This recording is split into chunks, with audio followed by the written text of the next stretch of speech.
dear students, welcome to my channel. Today we are going to see D section of the lesson 3.3 news analysis. तर आपण यातल्या D news जी आहे ती पाहणार आहोत.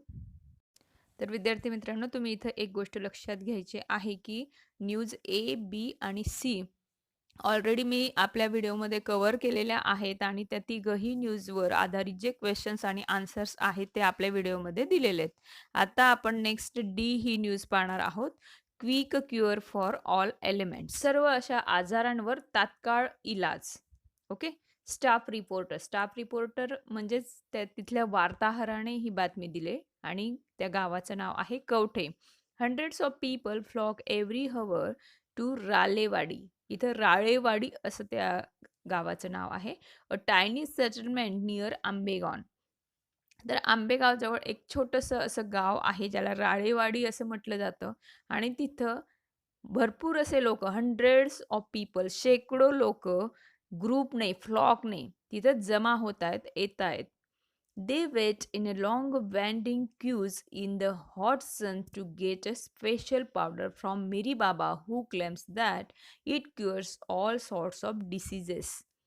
तर ते तिथं का येत आहेत? का वेट करतायत? तर वेट म्हणजे वाट पाहणे. वाइंडिंग क्यूज अगदी त्यांनी लांबच लांब अशा रांगा लावलेल्या आहेत तिथं. क्यू म्हणजे रांग आणि काय करतायत तर अगदी हॉट सन म्हणजे काय तर अगदी तापत्या उन्हामध्ये सुद्धा ते तिथं उभे आहेत रांगा लावून आणि त्यांना काय हवंय तर स्पेशल पावडर. स्पेशल म्हणजे खास. तर मिरीबाबा नावाच्या व्यक्तीकडनं त्यांना ही स्पेशल पावडर हवी आहे आणि हा मिरीबाबा काय क्लेम करतो, काय सांगतो की ही जी पावडर आहे ती सगळ्याच डिसीजेस म्हणजे आजार, रोग, तर त्यांना बरं करते. According to him, he has developed this powder from a special herb in the Himalayas. आणि तो अजून काय म्हणतो तर ही जी पावडर आहे, ही स्पेशल हर्ब आहे. तर ती कशापासून त्याने तयार केलेली? हिमालयामध्ये विशिष्ट अशा वनस्पती आहेत. तर त्या वनस्पतींच्या साहाय्याने मी ती पावडर तयार केली, असं त्याचं म्हणणं आहे. Unwilling to give the exact name and source of the herb. आणि जर त्याला कुणी विचारलं, की त्या वनस्पतीचं नाव काय आहे, जी हिमालयातून तू आणतोय आणि तिचं पावडर बनवतोय, तर ते नाव सांगायलाही तो तयार नाही आणि ॲक्चुअल हिमालयामध्ये कोणत्या ठिकाणी ती मिळते, ते सुद्धा तो सांगायला तयार नाही आहे. He only says that it was revealed to him. अशा वेळेस तो काय म्हणतो, की हे जे ज्ञान आहे मला ह्या वनस्पतीविषयीचं, तर ते फक्त आणि फक्त मलाच प्रकट झालंय, मलाच प्राप्त झालंय. He offers it at ₹25 a packet.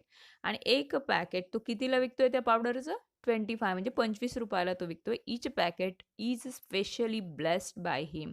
आणि प्रत्येक पाकिटावर त्याचा काय असतो तर आशीर्वाद असतो. ब्लेसिंग्स, आशीर्वाद. Some of his followers claim that they have seen him curing thousands of people with his powder. आणि बरेच असे जे त्याचे फॉलोअर्स आहेत, सपोर्टर आहेत, ते म्हणतात की त्यांनी असं पाहिले थाउजंड्स ऑफ पीपल, हजारो लोक या पावडरने बरे झालेले आहेत. Doctor Karnik of Ambegaon civil hospital says that the number of patients in the hospital has in fact increased in the last few weeks. आणि आंबेगावमधलेच जे सिव्हिल हॉस्पिटलमधले डॉक्टर आहेत, ज्यांचं नाव आहे डॉक्टर कर्णिक, ते म्हणतायत की लास्ट फ्यू वीक्स, आता मागच्या काही आठवड्यांपासून त्यांच्या हॉस्पिटलमध्ये ॲक्चुअली पेशंट्सची संख्या वाढलेली आहे, रुग्णांची संख्या वाढलेली आहे. ओके. तर ही न्यूज आपल्याला काय सांगते यावर आधारित जे क्वेश्चन्स आहेत ते आपण आता सॉल्व्ह करूयात. क्वेश्चन फर्स्ट आहे, guess the meaning of flock and followers. One by one सगळे क्वेश्चन्स आणि आन्सर्स मी इथं दिलेले आहेत तेही पाहूयात. तर flock means to gather together in large number, मोठ्या संख्येने एके ठिकाणी गोळा होणं. फॉलोअर्स म्हणजे काय तर सपोर्टर्स. त्यानंतर सेकंड क्वेश्चन आहे, why is there a question mark in the heading. आता तुम्ही जर त्या बातमीचं हेडिंग पाहिलं, टायटल पाहिलं, तर आपल्याला लक्षात येईल बातमीच्या टायटल नंतर शेवटी काय देण्यात आलाय? एक क्वेश्चन मार्क देण्यात आलाय. तो का देण्यात आलाय? Answer, there is a question mark in the heading because the reporter himself is doubtful about the contents of the news.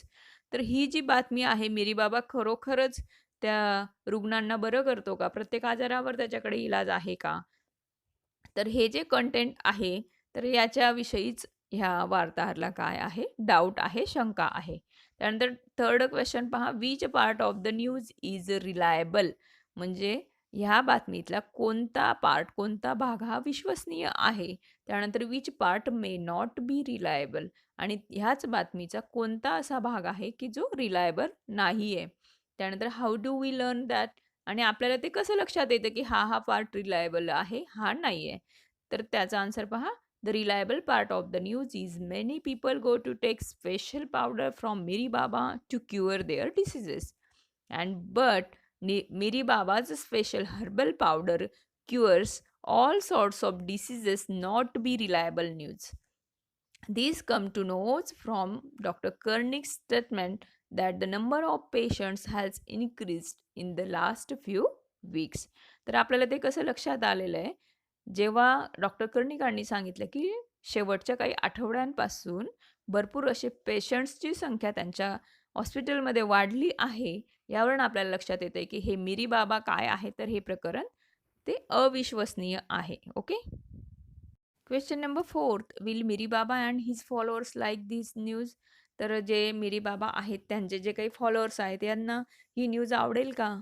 No, they will not like the news because this news could raise questions and doubts among the people. आता थोडीही बातमी आली, कोणत्याही गोष्टीविषयी news आली, तर लोकांच्या मनात शंका निर्माण होते. काही प्रश्न उद्भवतात. म्हणूनच जे मिरी बाबा किंवा त्यांचे जे फॉलोअर्स आहेत, त्यांना ही बातमी आवडणार नाही. त्यानंतर question fifth, what should you do when you fall ill? तुम्ही आजारी पडल्यावर काय करायला पाहिजे? आन्सर आहे, if I fall ill, I must go to my family doctor. जर आजारी पडलातच, तर फॅमिली डॉक्टरकडे जायला हवं, असं मिरी बाबा वगैरेकडे नको. त्यानंतर question number 6, imagine how this news item help people understand the truth that Miri Baba's powder can not cure diseases.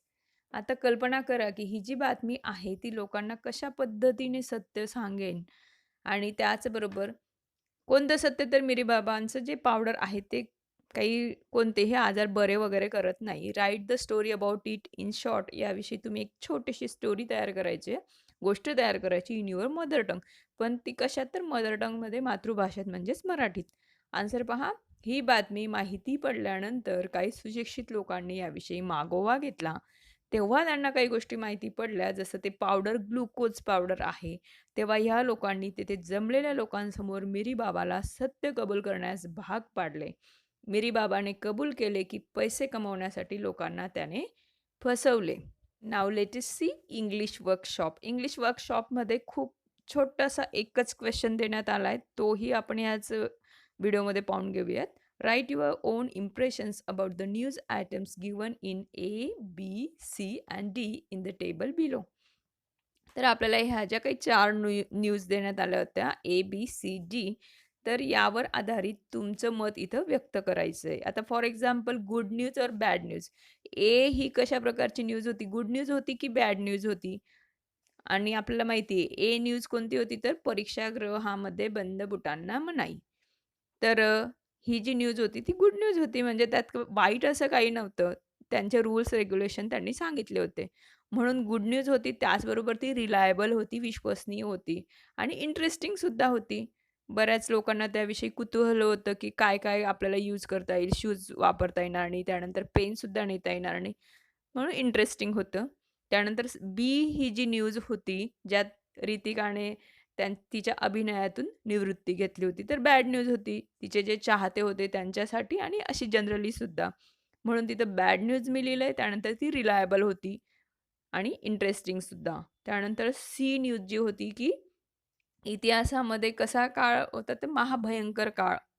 त्यानंतर ही बॅड न्यूज होती सगळ्यांसाठीच. म्हणून ती रिलायबल सुद्धा होती आणि इंटरेस्टिंग सुद्धा. पण जी लास्टची आपण जस्ट न्यूज पाहिली, त्या मिरी बाबांविषयीची, तर ती बॅड न्यूज होती. ॲक्चुअलमध्ये तसं काही नव्हतं. लोकांना फसवलं जात होतं. अनरिलायबल, अविश्वसनीय अशी न्यूज होती आणि अनइंटरेस्टिंग सुद्धा. काय त्यात एवढं इंटरेस्ट वाटण्यासारखं काही नव्हतं.